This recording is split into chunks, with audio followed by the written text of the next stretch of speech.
There is a painting that was never finished. It sits in the attic of a crumbling estate, covered by a white sheet that has long since turned grey with dust. And if you were to pull that sheet away, you would find a canvas that is half portrait and half confession. The woman in it is caught between two versions of herself. One version is composed, correct, aristocratic, the version the world demanded. The other version, visible only in the turn of her mouth and the direction of her eyes, is alive in a way that the first version never was. The man who started that painting never got to finish it. This is the story of why. The house of Valerius sat at the top of the eastern hill like it owned the sky above it, which, in a practical sense, it did. Duke Magnus had purchased the surrounding land decades ago, not because he needed it, but because he understood that power is partly a question of sightlines. If you can see everything from where you stand, and no one can see into your windows without effort, you are, architecturally at least, already winning. The house had 40 rooms. Elena had been permitted comfortable access to perhaps a dozen of them. She had grown up understanding her place within the structure, the way you understand the rules of a game you did not choose to play, but cannot leave.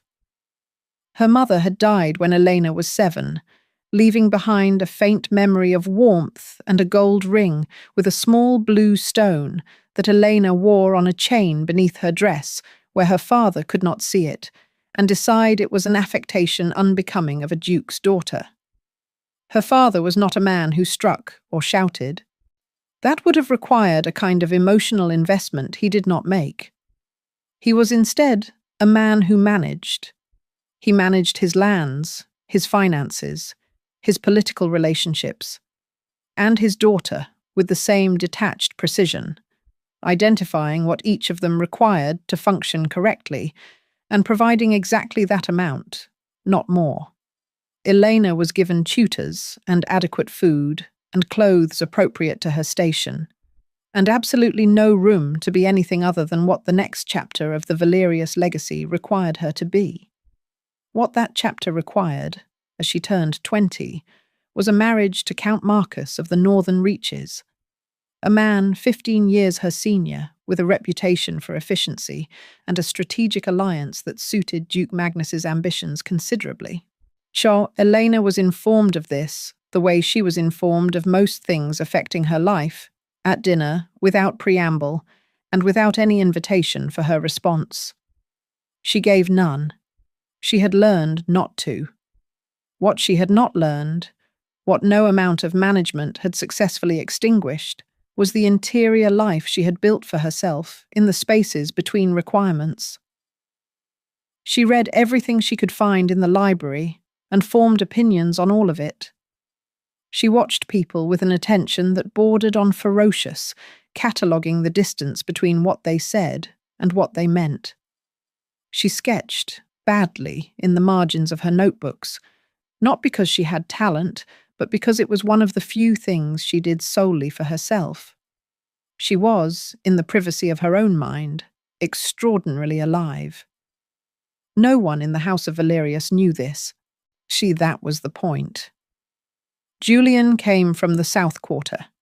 Specifically, he came from a 3-room apartment above a cobbler's shop on a street that smelled permanently of leather and garlic, where his mother had worked alterations by lamplight and his father had existed intermittently, showing up between voyages with presents that didn't quite suit, and an energy that unsettled the small household, and then disappeared again. Julian had started drawing on the walls when he was 4. His mother, rather than stopping him, had simply handed him paper and told him that walls were expensive.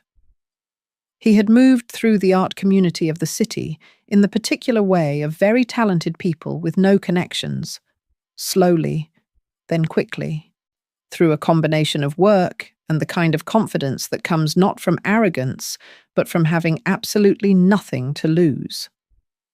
By 23, he had completed several commissions for minor merchant families, had a studio he shared with 2 other painters, and had a reputation in certain circles for capturing something true in his subjects that other portraitists couldn't reach.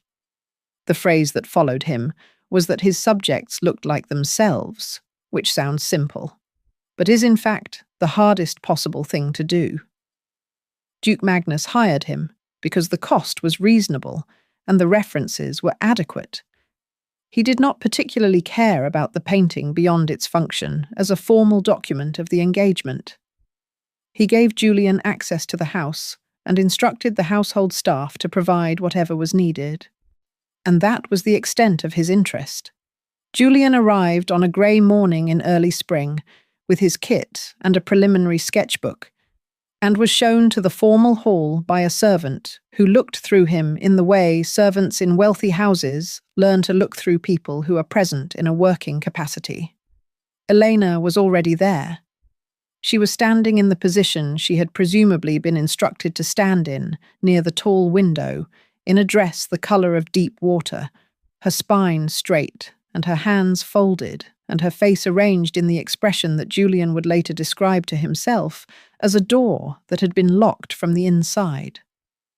He stood in the doorway for a moment and looked at her the way he looked at every subject before he began, trying to find the thing that was actually there rather than the thing that had been composed for his benefit.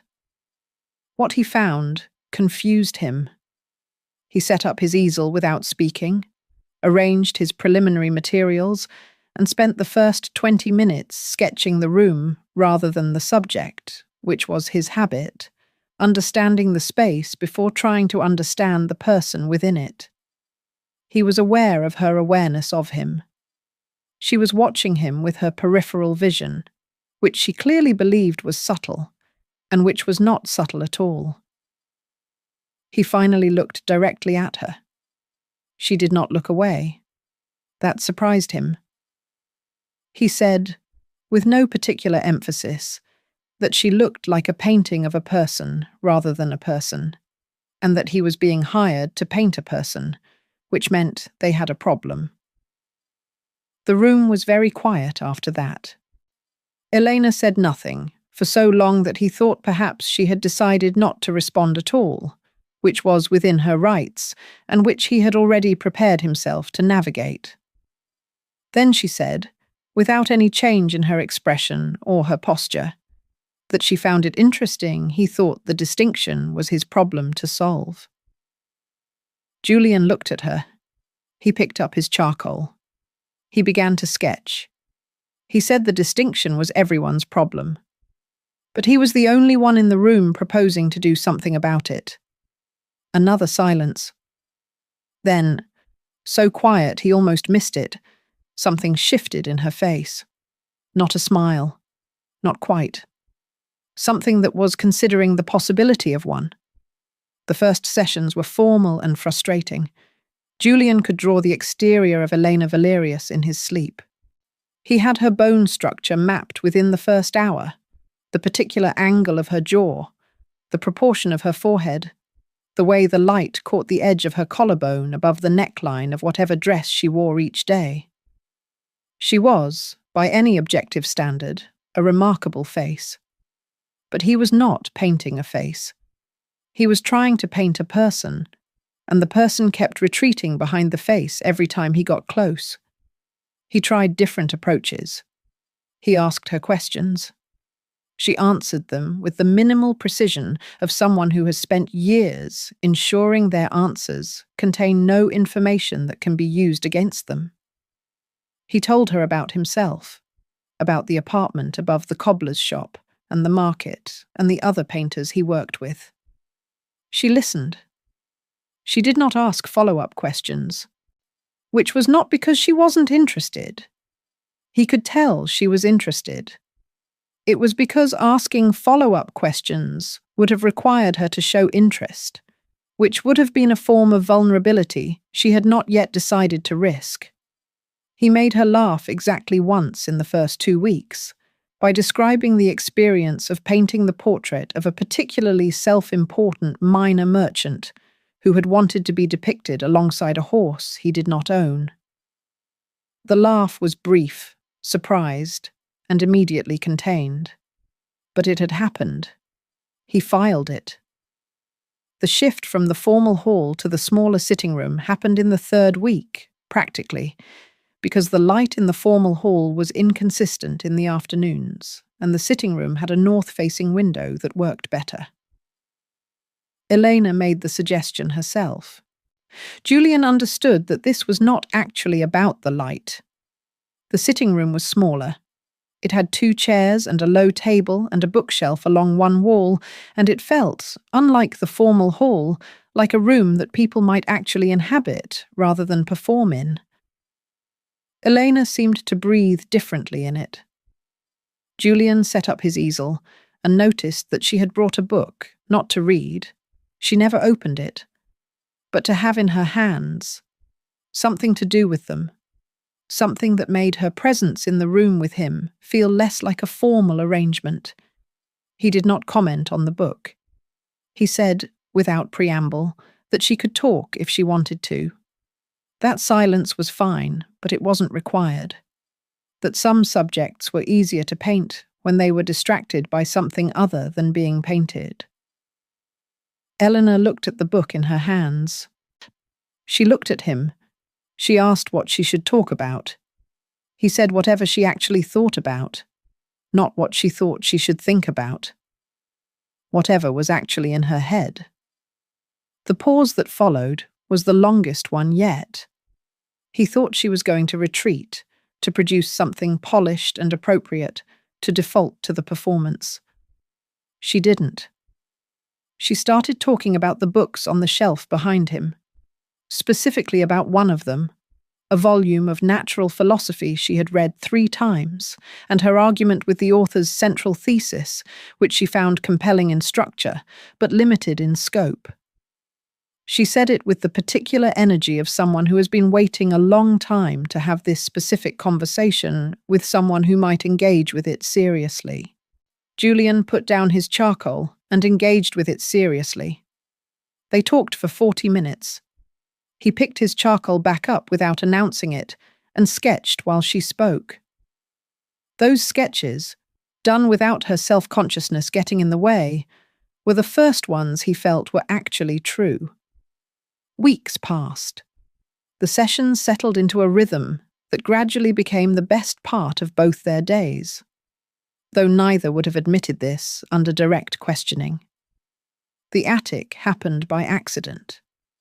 Elena had mentioned in passing that there was light in the late afternoon that she particularly loved, a certain quality that came through a gap in the upper eaves that she had discovered as a child and never told anyone about because it had been the only place in the house that felt entirely hers. Julian asked if she would show him. She took him up the narrow back stairs that the servants used, through a door that needed lifting slightly to clear the frame, and into the attic. It was large and warm and dusty, full of covered furniture and forgotten things. And the light came in through the gap in the eaves in the particular way that painters dream about, golden and slightly diffused, falling in long shapes across the covered shapes below. Julian stood in it and said nothing for a full minute. Elena watched him stand in her light. She had never shown it to anyone before. Showing someone something you love is a form of trust. She understood that, and she was watching to see what he did with it. What he did was look at her standing in it and say that now he understood what had been missing from every sketch he'd done. That this was the light she was supposed to be painted in. She said he couldn't paint her up here, that someone would notice. He said someone would have to be looking. The house was large and occupied with its own concerns, and Duke Magnus's interest in the progress of the portrait extended only to inquiring once a week whether it was progressing. The household staff had learned not to ask unnecessary questions. The attic became their room. Julian brought his smaller kit, charcoal and paper and the portable watercolours he used for preliminary work. He set up near the window, and Elena brought a cushion for the old trunk she used as a seat, and they settled into a new version of the rhythm they had established below, except that this one had no performance attached to it at all, because there was no audience. Elena was different up there. Julian had caught glimpses of it below, in the moments when her guard slipped, but up in the attic, with the gold light and the dust and the sense of existing outside of the house's normal accounting, she stopped subtracting things from herself. She was opinionated and funny, and occasionally cutting in a way that she immediately tried to pull back, and he always responded to before she could, which slowly taught her that the pullback was unnecessary. She was curious about everything: his life, the city below the hill, how pigments were made, whether he thought the natural philosophers were right that light was a wave or a particle, what the sea looked like from the Southern Isles, where he had never been but hoped to go. He told her that the sea looked like every painting you'd ever done badly was suddenly forgivable. She told him that was the most self-indulgent sentence she had ever heard in her life. He started teaching her to mix colours. It started practically. He was explaining the theory of how adjacent pigments affect each other's appearance, and he pulled out the small mixing palette and demonstrated, and she leaned in to see, and it was natural, inevitable almost, for her to try it herself, and for him to guide her through it. Her hands were over the palette, and his hands were near hers, not quite touching, explaining the ratio of pigment to medium. And then her fingers went slightly wrong on the balance, and he reached over and corrected her grip, and the contact lasted perhaps 2 seconds. But it changed the atmosphere in the room in a way that both of them felt and neither addressed. They went back to talking. They went back to work. But something had been named that had no name yet, only the awareness of it, sitting between them like the light. There were sessions where he painted, and she read aloud to him from the books she brought up, philosophy and natural history, and once, a novel that she had obtained through a library exchange and was not entirely certain her father would approve of, which was, she said, why she had obtained it. He found he worked better with her voice in the room. He found he worked better with her in the room in general. She started asking about his work beyond the portrait. He brought examples, sketches rolled and tucked under his arm, spreading them out on the covered furniture for her to look at. She looked at them with the same attention she gave to everything, seriously, without performance, telling him what she saw in each one, rather than what she thought he wanted to hear. She noticed things in his work he had not articulated to himself. The way his figures were always slightly in motion, even when technically still. The way he drew light, as if it was heavy, as if it had mass. She said his lines had impatience in them, that he drew like someone who was afraid the thing would move before he got it down.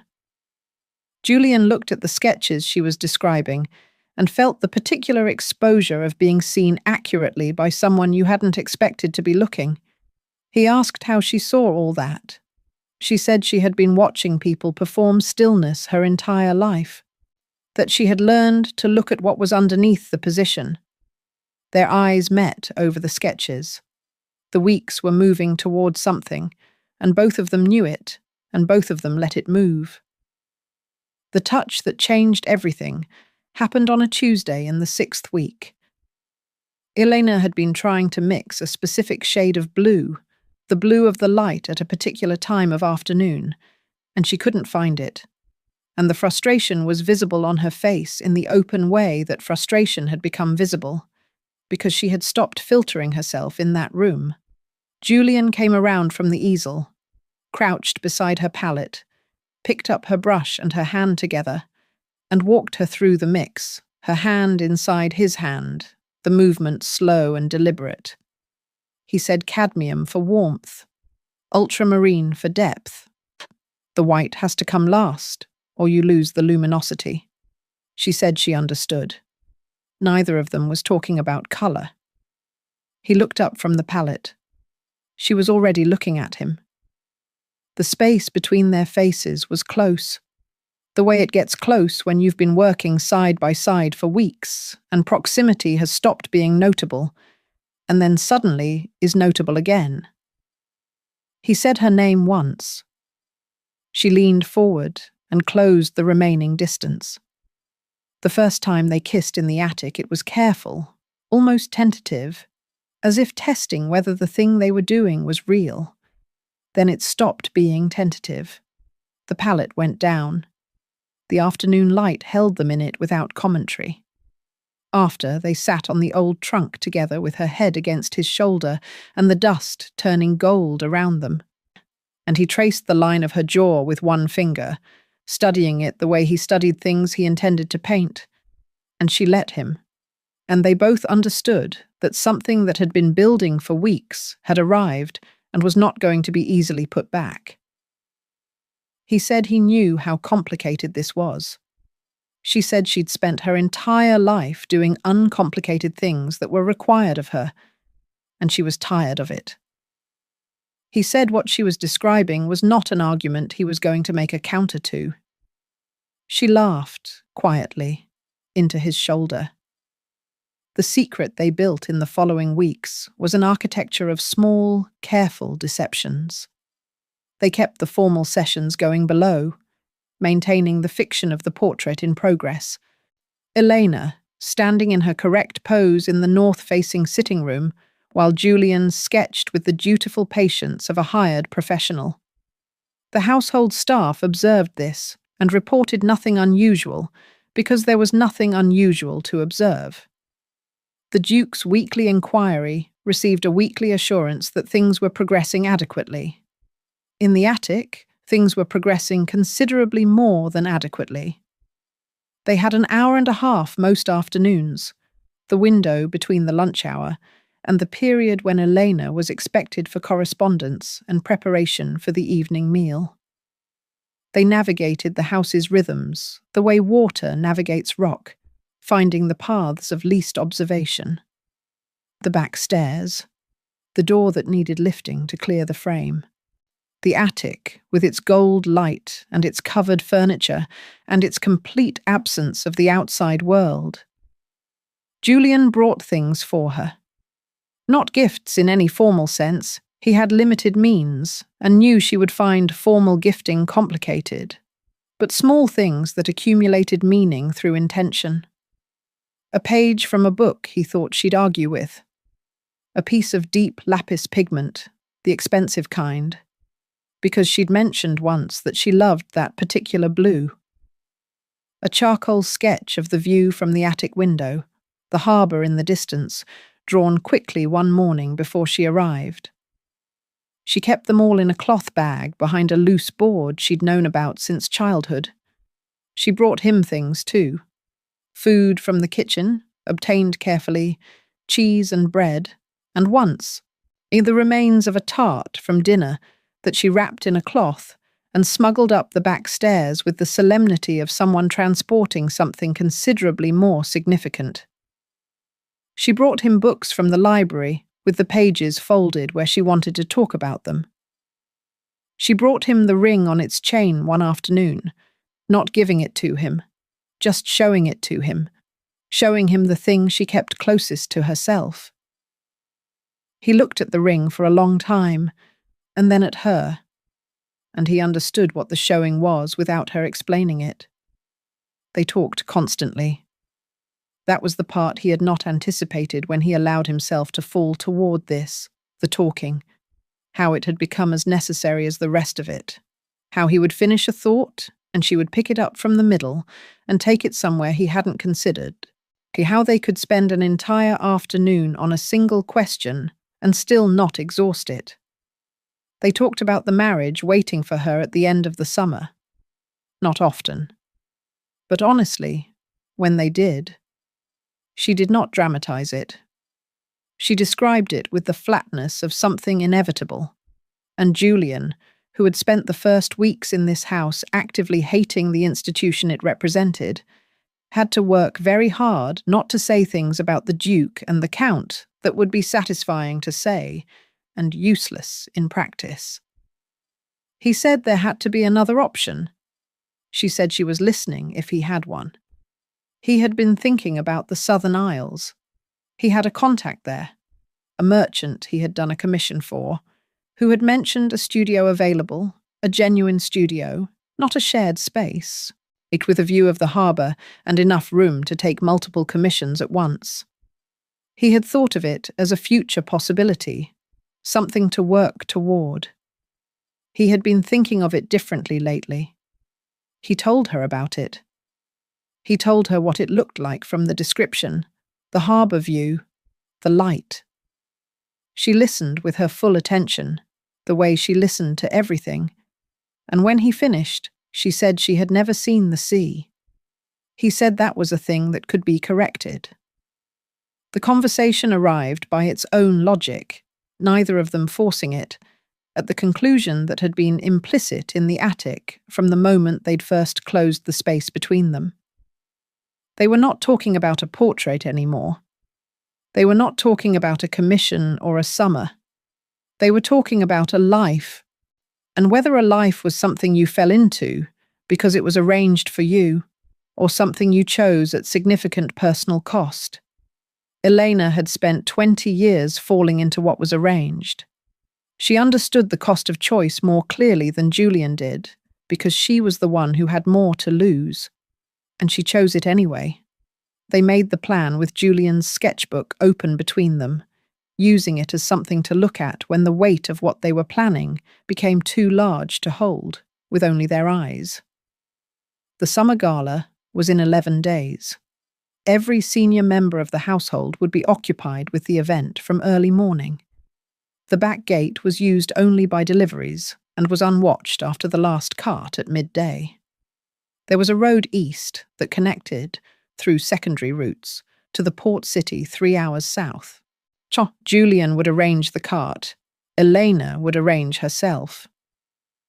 They allowed themselves for the first time to speak about the details of the life after, where they would live while the studio arrangement was confirmed. What Elena could realistically bring without the departure being obvious too early. How long before the Duke would think to look south. Whether the merchant Julian knew could be trusted to keep the studio agreement private until they arrived. Julian said he would handle the cart and the southern contact. She said she would handle the rest. She held his hand over the sketchbook in the attic light, and the plan felt possible in the way that only things do when you're very close to the person you're making them with. He said 10 days. She said 10 days.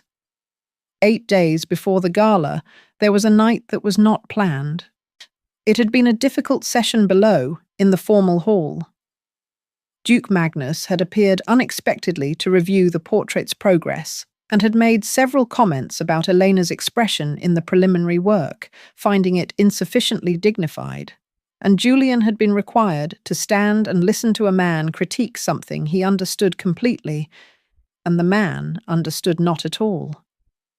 Elena had stood beside the Duke with her correct expression and agreed with everything he said, and Julian had watched her perform that agreement and had wanted to put his fist through the canvas.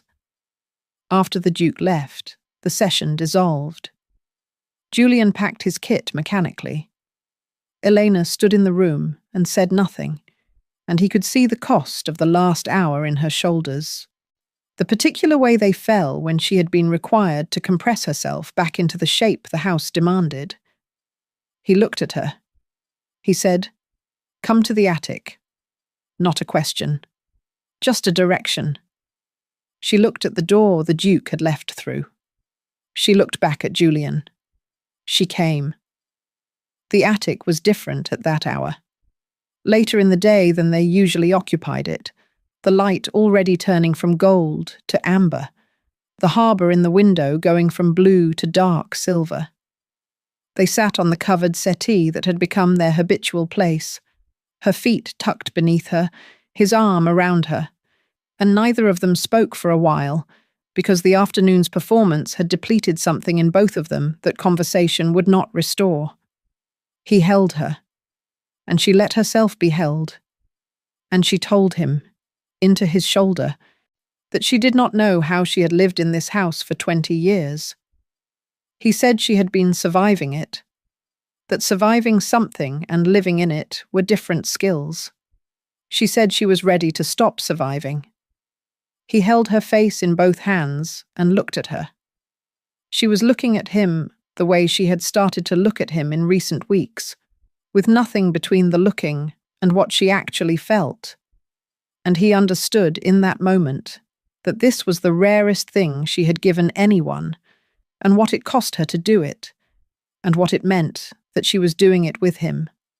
They stayed together in the attic until the amber light was gone, and the harbour had turned black and silver below them, talking quietly, and then not talking.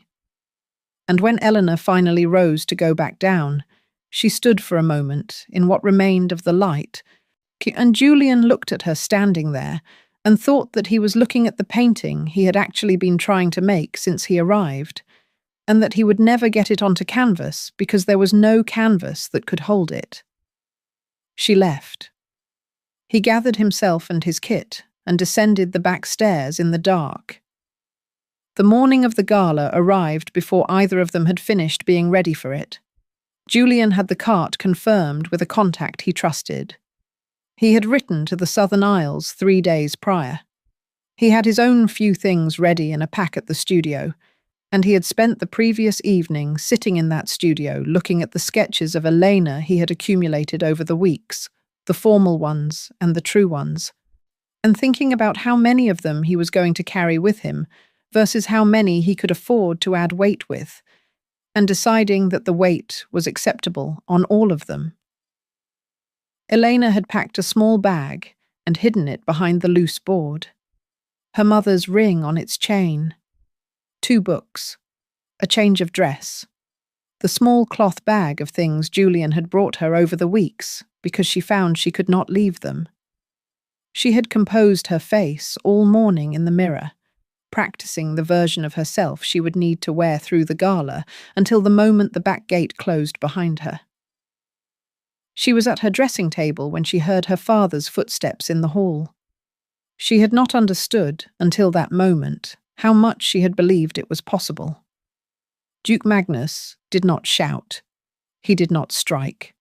He stood in the doorway of her room with the small packed bag in his hand, which the maid who had found it under the loose board had apparently brought to him without hesitation, and he looked at Elena with the expression of a man whose calculation has revealed an unacceptable result. He said he knew about the attic. The rest of that hour, Eleanor would later recall only in pieces. The arrival of the Duke's men. Julian, brought in from the servants' entrance where he had been waiting, his composure intact, but his face white in a way she had never seen. The word treason, used in the specific way it is used when an aristocrat wants to dress up a personal affront in legal clothing. The implication, not stated directly, of what happened to men who were tried for treason in houses like this one. Elena sat very still through all of it and thought with the part of her that had survived 20 years of this house. She thought about what was available to her. She thought about cost. She thought about the thing she was least willing to lose. She said she would like to speak to her father alone. The calculation she laid out for him was simple. She would marry Marcus immediately, not at the end of summer, immediately. She would end all contact with the painter. She would never speak of what had happened. She would do all of this without legal proceeding, without scandal, without any cost to the Valerius name, if the painter was permitted to leave the country on the next available ship and was not harmed in any way before or during that departure. Duke Magnus heard the proposal. He recognized in it the same structure he used himself, the clean trade, the removal of the problem in exchange for the continuation of the arrangement, and he agreed to it because it gave him everything and cost him nothing. Elena was permitted to say goodbye. She walked to the docks in the early evening with 2 of her father's guards at a distance, a courtesy granted because it was still cheaper than a scene. and she found Julian at the rail of the ship, already loaded, already pointed outward. He looked at her with an expression that was still open, still believing in the plan, still looking for the version of events where the cart was waiting somewhere she had not told him yet. She had one task. She had to make him leave. Not drift, not linger, not wait, not hope. She had to make him actually go, which meant she had to cut the thing he was waiting for, cleanly, in a way that did not leave any edge he could hold on to. She did it the way she did the things that cost her most, quietly, and with complete control. She told him she had been thinking clearly for the first time in weeks, that the attic had been a kind of madness that the approach of the gala had cured her of. That when she examined it honestly, she recognized what it was: a painter, hired, present, and available, and a bored nobleman's daughter with more time than sense. That a count's house was not a romantic idea. It was a reality, and the reality of what a count's house offered versus what a painter's studio in the Southern Isles offered was not a comparison that required much examination. Julian stood at the rail, and she watched him receive each sentence the way she had watched him in the attic, with his full attention, with none of the protection other people used to soften what was coming. The openness did not close all at once. It closed slowly, as she kept speaking, like a lamp being turned down. When she finished, the open face she loved was gone.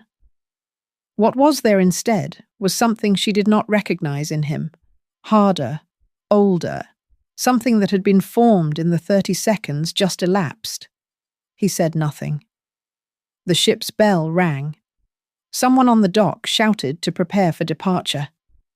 Julian looked at her once more, a final look that she would replay for years without being able to fully describe what was in it, and then he turned from the rail and was gone. Elena stood on the dock until the ship was a shape, and then until the shape was a suggestion, and then until there was only water. She walked back between the guards to the house on the hill and did not look up at the attic window when she passed beneath it. Autumn arrived. Then winter. Elena married Marcus on a Thursday in November, in a ceremony that the household staff described afterward as tasteful, and the guests described afterward as efficient. There were flowers she had not chosen, and a dress that suited the occasion, and a ring she had not been consulted on, and vows she said with the clarity and precision of a woman who understood exactly what she was doing and had chosen to do it anyway, because the alternative had already sailed south. Marcus was not unkind. He was not interested. He was interested in the alliance the marriage represented, and in the administration of his estate, and in the correct functioning of the household. And Elena was an excellent manager of households, having been trained for nothing else. They occupied their respective roles with a professional mutual regard that, in certain circles, passed for a successful marriage. Elena occupied the rest of herself in the private interior where she had always lived. 3 months into the winter, she knew. She sat with the knowledge alone for a week before she let herself fully believe it. She was careful and precise about everything, including the management of her own hope, and she made herself be certain before she allowed the knowledge to become real. Then she sat with what it meant. She was carrying Julian's child in Marcus's house, and Julian was somewhere in the south not knowing she existed in any honest sense, believing the performance she had given on the dock, building his life on the architecture of that final lie. She began to write the letter in her head long before she wrote it on paper. She drafted it over weeks, in the moments between everything else, lying still in the early morning dark while Marcus slept and the house was quiet. She tried every arrangement of the truth before she found the one that was simply the truth in order, undecorated, laid out sentence by sentence, without excuse or plea. She wrote the real letter one morning in late January, at the small desk in the corner of her room that she used for correspondence, while Marcus was at an estate meeting. She wrote it through twice, the second time copying it over cleanly, and addressed it to the Southern Isles. She sealed it. She held it for a moment, the compressed weight of everything in it, everything she had not said for 5 months. And then she gave it to the young housemaid who collected the Morning Post with specific instructions about discretion and trusted that it would reach him. She did not see Marcus intercept it from the tray in the hall.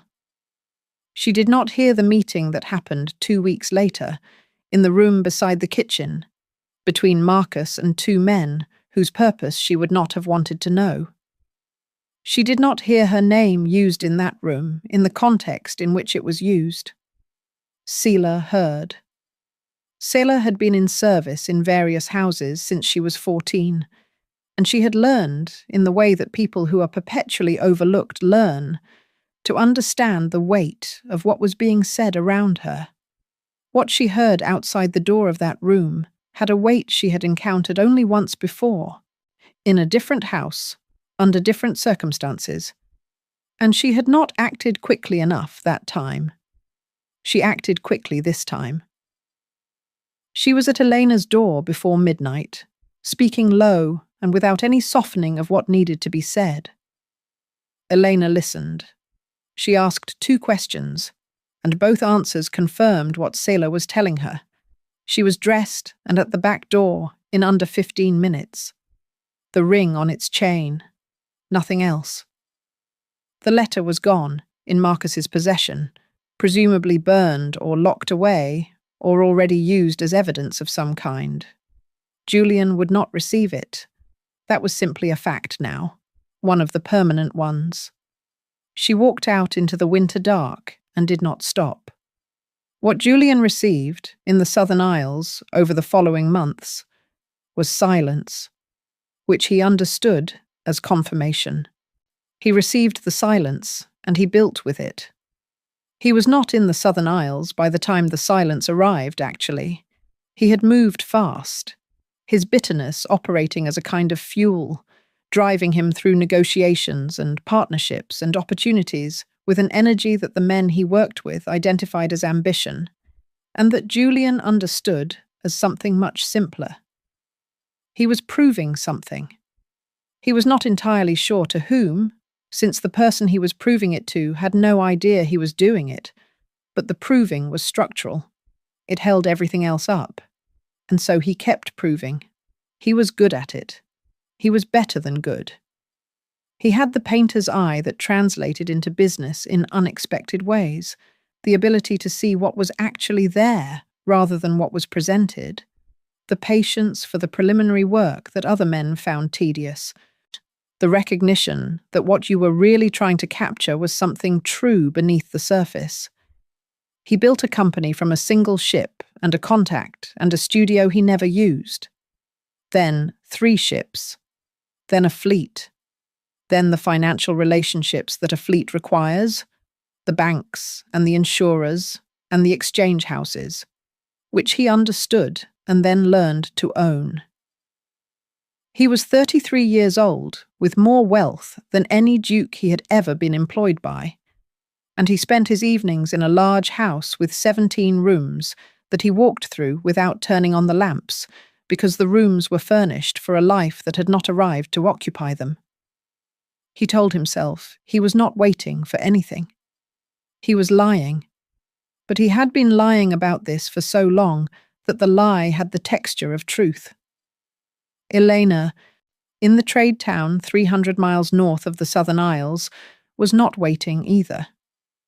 She had built something practical and concrete, and hers, which she had never had before. And she did not allow herself the luxury of waiting, because waiting was not a resource available to a woman alone with a child, and no name she was willing to use, and a skill set oriented entirely toward the management of other people's households. She had learned to translate that skill set into something that worked for her, Trading was, at its heart, the same as household management, the identification of what was needed, the sourcing of it at the right cost, the maintenance of the relationships that kept the system running. She had started with herbs, the year Mina was born, modest and local, selling to the market, and then to the apothecary, and then to the merchants who provisioned ships. She added textiles when she understood the route that connected the wool producers 3 towns north to the dressmakers in the port cities south, a connection no one was currently facilitating because no one had bothered to look for it. She was, 5 years later, a known and trusted name in the marketplace, operating under a version of her mother's name, unremarkable enough to be overlooked, reliable enough to be sought out. Mina grew up in the market. She was her father's daughter in ways that Elena watched with a complicated tenderness. She had Julian's eyes and Julian's hands and Julian's absolute refusal to produce a version of herself that was edited for external approval. She was blunt in the way that children who are raised with honesty become blunt, not cruelly, but directly, seeing something and naming it before the internal editor that social training installs had time to intervene. She had been drawing since she could hold a stick. Elena had found her, at 4 years old, using a charred twig from the cooking fire to cover the floorboards with figures, ships mostly, and faces, enormous eyes and small, precise mouths. She had bought her paper immediately, and as much charcoal as she could afford, and set her up at the low table in the corner of the main room. And Mina had treated this as simply the correct arrangement of things, and continued drawing. By 10, she was drawing the harbour in detail that made the merchants who saw her work stop and look twice. She had an eye for ships specifically, to the lines of them, the weight and movement. That was the vocabulary of someone who had studied them with real attention. She knew every configuration in the harbour by name, could identify them at a distance, could sketch their profiles from memory with her eyes closed. She did not know that her father owned most of what was anchored there. Julian arrived on a Tuesday in late summer. His advance agent had conducted the acquisition of the harbour's majority stake over the previous month, a process that had been efficient and unremarkable. Julian arrived to inspect personally because it was his practice to see everything he owned firsthand, because the painter's eye did not trust the reports of others on questions of what was actually present versus what was being described. He walked the marketplace in the mid-morning, his agent beside him, reviewing the commercial structure of the town. He was noting the distribution of goods and the positioning of the stalls and calculating the infrastructure improvements that would increase the harbour's capacity when he heard shouting from the direction of the textile section. He did not go toward it because it was relevant to the inspection. He went toward it the way you go toward a sound that activates something instinctive before your reasoning has caught up. The girl was small, in worn clothes that were clean. She was surrounded by 3 older boys who were pulling at a roll of paper in her hands with the particular casual cruelty of people who have identified something they can take from someone who cannot stop them. She was not speaking. She was not asking for help or calling out. She was simply holding on, both hands wrapped around the roll, her jaw set, her feet planted, as if letting go was not a physical option she was willing to consider. Julian's agent started to move toward the town guard. Julian was already there. He did not raise his voice. He said 2 sentences, one identifying himself in terms of what he currently owned in this harbour, and one suggesting that the boys consider the implications of the harbour's new owner, having observed their present activity. He said both sentences with the complete flatness of a man who has not needed to threaten anyone for years, because the fact of what he is serves as sufficient communication. The boys left. The girl looked up at him. She held out the roll of paper, which she was apparently ensuring he understood she had retained possession of. and said thank you with the brevity of someone for whom brevity is the natural mode. Julian looked at the paper in her hands and said she could unroll it if she wanted to, that he wasn't going to take it. She unrolled it on the crate beside her, flattening the edges with small, confident hands. And Julian looked at what was on it and felt something happen in his chest that he did not have immediate vocabulary for. It was his coat of arms. His own coat of arms.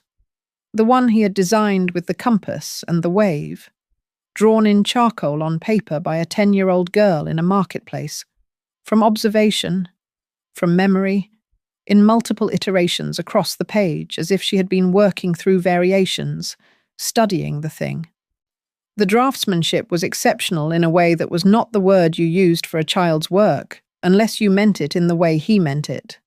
Technically exceptional, with an understanding of line and weight and negative space that was not taught, that was simply present. He looked at her hands on the paper. He looked at her face. He had his own eyes. He was looking at his own eyes in a 10-year-old girl's face in a marketplace 300 miles from the Southern Isles, and his mind, which was very good at processing information accurately, processed this information and arrived at an output that he was not immediately able to incorporate into any existing framework. He asked her name. She told him. He said her drawing was remarkable. She said she knew. She said it without arrogance, in the way that people with actual skill sometimes say it, as an empirical observation rather than a social claim. He said his name. She said she knew. She said she knew every ship in the harbour, and half of them had his name on the register. He looked at her for a moment. He said he would like to meet her mother. She considered this for a moment, with the directness that he now recognized as an inherited quality. She said her mother didn't usually see people without prior arrangement. He said that was reasonable. She said she would make an exception in this case, and looked at him as if she was making a decision she had already made. She picked up her drawings. She said, "Follow me." The street was narrow, and the cottage was at the end of it, and Mina knocked in her particular pattern, 2 and then 1 and then 2, before pushing the door. Elena was at the table with her ledger. She heard the pattern and looked up before the door was fully open, expecting Mina's usual afternoon return. And then the door was open, and the woman inside the cottage and the man in the doorway were looking at each other across 10 years and everything those years contained. Elena stood. The ledger was still in her hands. She was aware of it as a detail, the specific ordinariness of the object she happened to be holding at the moment that the most significant encounter of the last decade arrived without announcement at her door. She set it on the table carefully, as if her hands needed the instruction. Julian stood in the doorway and looked at her. She had changed and had not changed. The bone structure he had spent weeks mapping was the same. The way she held herself was different. Not the performed stillness of the formal hall, not the open ease of the attic. Something new, something that had been built in the years between. A realness that was also a kind of caution. She looked at Mina beside him, and then at him, and the arithmetic of her expression moved through several calculations in the space of 3 seconds. She told Mina to go to the back room and wash up before supper. Mina went, with the deliberate slowness of a child, communicating that she was doing this under protest, and not because she had any intention of not knowing everything that happened subsequently. Elena and Julian stood in the main room of the cottage, and the decade between them was present in the room as a specific and tangible thing. She said his name. He said hers. Neither of them spoke for a moment. Then Elena sat down. Not a retreat, a decision. She sat, and she looked at him, and she began to speak. And this time there was no performance in it, no calibration, no management of information for effect. She said everything, in order, from the moment the Duke had appeared in the doorway to the moment the ship had left the harbour. And then beyond it, the marriage and the letter, and the morning she gave the letter to the maid, and did not see Marcus take it from the tray, and Sella at the door in the dark, and the ring, and the 3 days of walking, and the trade town, and the name she had borrowed. And Mina's birth, and Mina's hands, and Mina's eyes, and the harbour that Mina had been drawing since she was 4 years old, without knowing why ships pulled at her the way they did. So Julian stood through all of it. He was very good at stillness. She had watched him be still in the attic while she talked, that particular quality of attention that meant the stillness was not absence, but presence, fully present, receiving everything. He received everything. When she finished, the room held the specific silence of something that has been compressed for a very long time and has finally been released into the open air. Julian sat down, not across from her, beside her, at the table where the ledger was, and he stayed in the silence for a moment before he spoke. He said he had been built on the wrong thing for 10 years. She said she knew. She said she was sorry. He said she had nothing to apologize for. He said it with the directness she had always appreciated in him, no softening, no performance, just the plain statement of what he had concluded. He said her name again, differently this time. Mina appeared in the doorway of the back room. She had not washed up. She had her drawings under one arm and the expression of someone who had been listening from the doorway and who intended, at this point, to be included in whatever was happening. Julian looked at his daughter. She looked at him with his own eyes and said she had known who he was from the ships, that she had been drawing his coat of arms for 2 years. She held up the latest iteration, the one from the marketplace, and said she thought the wave was the best part, but the compass needed work. Julian looked at the drawing. He looked at Elena. He looked back at Mina. He said she was right about the compass. He said he had always thought the compass needed work. Mina sat down at the table and spread her drawings out and began to tell him, with the comprehensive authority of someone who has studied a subject for a very long time, exactly what was wrong with the compass and how she would fix it. Elena watched them at the table, her daughter and the man she had loved at 20 in an attic full of gold light, and the thing she felt was large enough that she could not have named it, so she did not try. Julian told them to pack what mattered. He said it simply, without the weight of the 10 years in it, or without that weight on top. The weight was still there, would be there for a while, but he set it to the side for the purposes of this sentence and said it clearly. He said the life that had been arranged against them was not the only arrangement available. He said he had 17 rooms and none of them were being used correctly, and he intended to correct this. He said there was a harbour view from the east wing that a person with an interest in ships would find satisfactory. Mina looked at her mother. Elena looked at Julian. She had spent 20 years in a house that managed her, and then 5 years managing her own survival. And she was 30 years old, and she had been running for long enough. She said they could be ready by morning. Julian said morning was fine. Mina was already deciding which drawings to bring. She brought all of them. Julian carried the roll of them himself, tucked under his arm, the way he had once carried his own work up the narrow stairs to an attic full of light. The unfinished portrait remained in the Valerius attic. Duke Magnus had died 2 years prior, of the uncomplicated kind of death that comes to men who have arranged everything and left themselves nothing to live for once the arrangements are complete.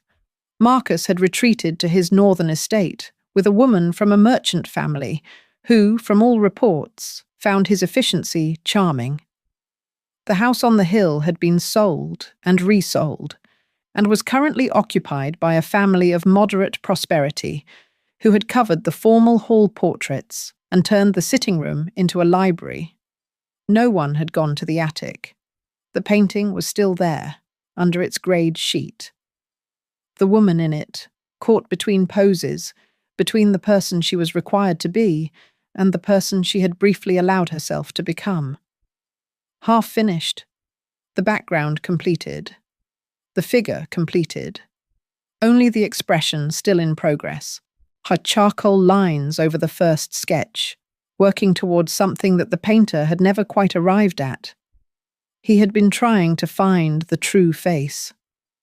He found it 10 years later, on a Tuesday in a marketplace, looking up at him from a 10-year-old girl with his own eyes and a roll of charcoal drawings and absolutely no interest in performing stillness for anyone.